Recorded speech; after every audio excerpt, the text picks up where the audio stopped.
What is up, everybody? Welcome back to another episode of Retro Hoop Collectibles. This is not a good situation. It's not a good look for what's going on. It kind of sucks because I've been kind of pulling for these guys, but you know, it's at this point it's an interesting situation. So what am I talking about? I'm talking about HGA and Tyler Hitt recently purchased and bought out by the Armstrong International Incorporated company. They came in and bought HGA. Had a little bit of a discussion with Tyler after that. I've had a couple conversations with Tyler, pretty lengthy ones. I'll get into that in a second.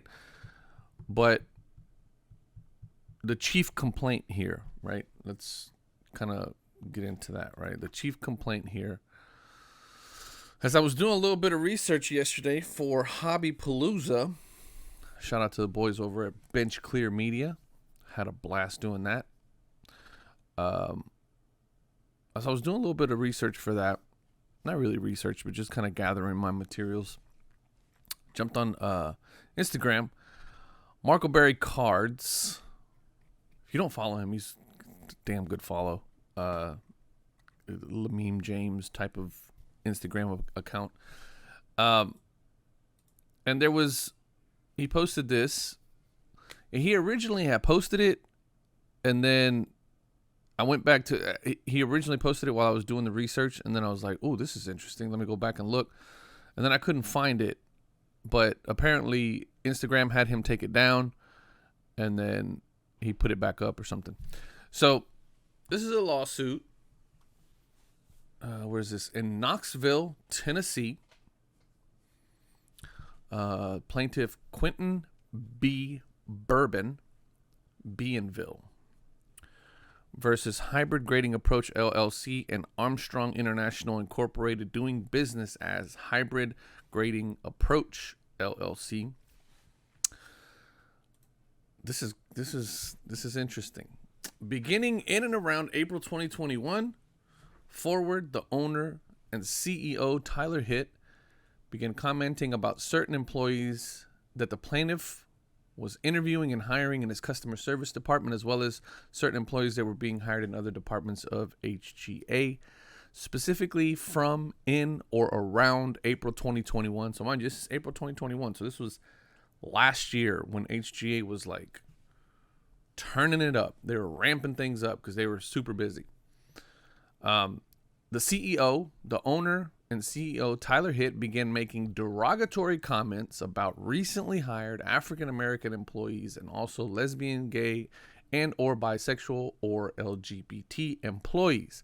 For example, Hitt made several derogatory and racially charged remarks about African-Americans and and also about LGBT employees, and Hitt further expressed an open bias and reference to only hiring straight white people. Now, I can continue reading on down to the bottom. Basically, the guy was like, look, you're telling me to hire only straight white people. I'm not going to do that. I'm going to hire people based on their merits, on their qualifications, whether or not they're qualified for the job. It says down at the bottom, in response, plaintiff objected and complained about these discriminatory hiring practices and derogatory remarks. And plaintiff stated that he would not discriminate against non-white employees. And the plaintiff further explained that he would not refuse to hire qualified candidates simply due to their race and or LGBT status. I think it's LGBTQ now, if I'm not mistaken. Due to their status or their sexual preference. Tyler did. So this Marco Berry Cards posted this along with a bunch of really funny memes. I don't know why he had to take those down. They were freaking hilarious. But he responded to the post and said, hey, or sorry, he took them down and then put them back up, but put them back up with a response from Tyler. This is off of Tyler Hitt's Twitter account, where he responded on Twitter. Quite the contrary. He says, "We already prepared our statements with witness testimony and proof.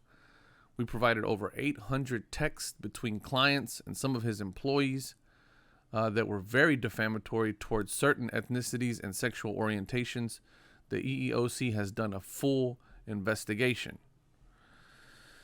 So it seems at this point, it's like he said, she said, and then it seems like Tyler's already kind of fighting this whole thing.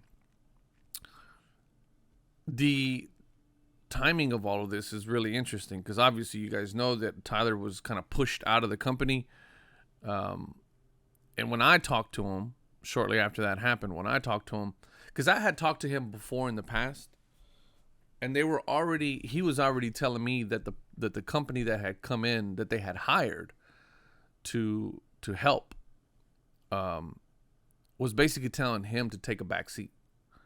And I thought that was weird because any company worth their salt is that comes in and takes over or comes in and is advising and consulting on how the company should re-run. Companies do that all the time, right?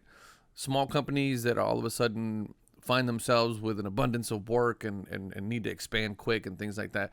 They will bring in companies that are investors. Sometimes they're in a consulting capacity, and those companies will help them either streamline their manufacturing, which is what Tyler was telling me that they were doing, and then also help them find funding, find investors, and things like that. That's kind of the way he explained it to me when we originally had talked sometime last year. And now that I'm thinking about it, it was kind of around this April timeframe. But he told me that they had told him to take a back seat, which I thought was odd because, any company that would come in would know, well, wait, Tyler is kind of the face of all of this and really has been the one that's kind of been pushing this whole idea of transparency and this is kind of how we do things, right? And I just thought it was weird that they told him to take a back seat. And then fast forward, they kind of kicked him out. No, they didn't kind of kick him out. They pushed him out of the company. And then I talked to him shortly after that. And the conversation that we had about that was really more of a like, they kind of muscled me out using finance tactics, kind of hostile takeover type tactics, and they muscled him out. And he kind of, at the end of it all, he ran out of money before they ran out of money, and he kind of had to take the buyout. That's kind of how that whole thing went down. But never in that conversation did we have any, that was there anything about like, oh yeah, I had to step back or something. Because whenever somebody does something like that, or whenever somebody gets caught doing something like that, they usually, it's pretty quick, right? So, they push you out pretty quick. But like I said, I've had several conversations with Tyler before. And I don't know. I never got the vibe from the guy. And here's the thing. I'm from Texas. I'm a Hispanic male from Texas. I grew up in a not so great neighborhood. I grew up in a predominantly black and Hispanic neighborhood. I'm from the north side of Houston, Texas. And so it's easy for me to spot a racist.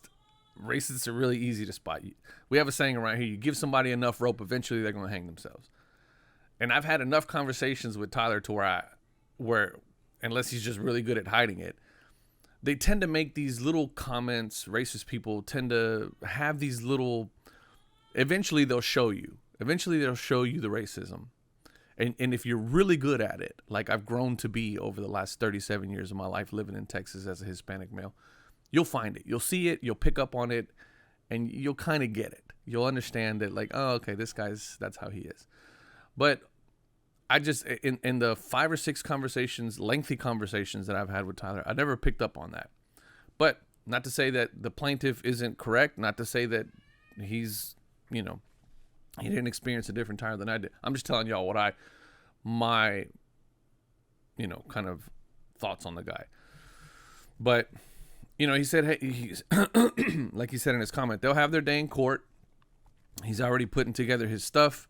So we'll see how this goes but either way it goes, anytime you get accused of something like this, it's never a good thing. Because on the flip side, I just got finished saying that I never got that vibe from Tyler, but on the flip side, where there's smoke, there's fire, right? And, I don't know if this is just like a ploy or whatever, but it's really easy to get accused of something, and it's really hard to defend yourself these days in the court of public opinion. So, I don't know. Does this affect the way that I feel about HGA as a company and everything that I've said about them from a grading company space? In my opinion, no. This seems to be an issue about Tyler, and Tyler will have his day in court, and, hopefully our justice system works and the truth comes out, and then we'll see what happens from there. But does this change the way I feel about HGA as a grading company? Not really. Because if it ends up being true, then the company that came in and bought them out did a good job by getting rid of somebody who was a racist homophobe. And if it wasn't true, then it sucks, because Tyler's probably going to have to wear that badge for a while, just because, they got their story out first before anybody else did. So I wanted to put this video out yesterday, but I was busy with a bunch of stuff. But that's my thoughts on it. Y'all let me know what y'all think. Y'all let me know, how do you guys feel about this whole situation? Does it change your perception of the now newly owned, under new leadership, HGA? Leave me a comment. Let me know. Thank you guys for watching. As always, I love y'all. Peace.